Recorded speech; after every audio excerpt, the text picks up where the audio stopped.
When you think of oysters here in South Australia, you immediately think of places like Coffin Bay. But you might be surprised to learn that it all began in a spot only 200k from Adelaide. Yes, hands up if you love oysters. I'm guilty as charged, so smitten in fact that I've made my way to Shark Alley near Port Vincent with Paul D and his crew from southern Yorke Oysters. Conditions here are perfect. In fact, the nearby town of Stansbury was actually known as Oyster Bay until the mid-1870s. Paul's family began farming oysters more than 15 years ago, and right now he's got literally millions of oysters going gangbusters in these pristine waters. Paul, everybody knows about the Eyre Peninsula for oysters, but tell us about the Yorke Peninsula oysters. They're beautiful. They taste so sweet. Yeah. They've got this flavour all of their own.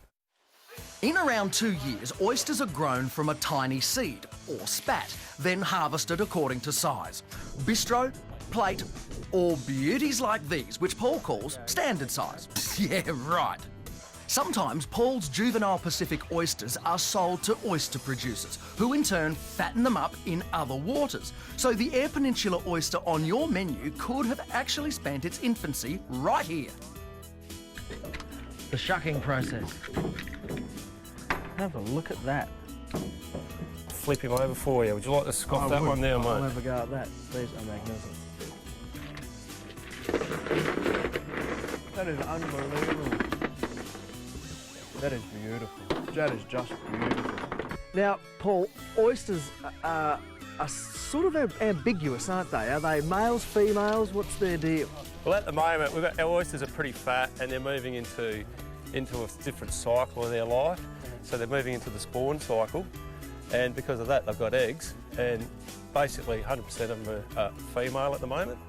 And when they spawn out, which will be in February, they could become male again.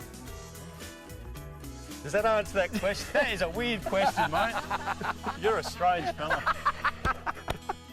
Have you ever found a pearl in an oyster? Mate, I have. You have? I have. And here you go, mate. Here's a Port Vincent pearl. A Port Vincent pearl. Now, it's a little fella, but it's beautiful, isn't it? And just the figures I've got in my head, mate, 1 in 300,000 oysters, you should be able to find one pearl. Right. To purchase a potential pearler for yourself, just look for this roadside sign in Stansbury. Paul's a passionate guy when it comes to his produce, so why not pop in, say g'day, and buy some freshies straight from the sea. Make sure you bring your shucker. Oh, and an esky, because once you've tasted these babies, believe me, you'll want to stock up.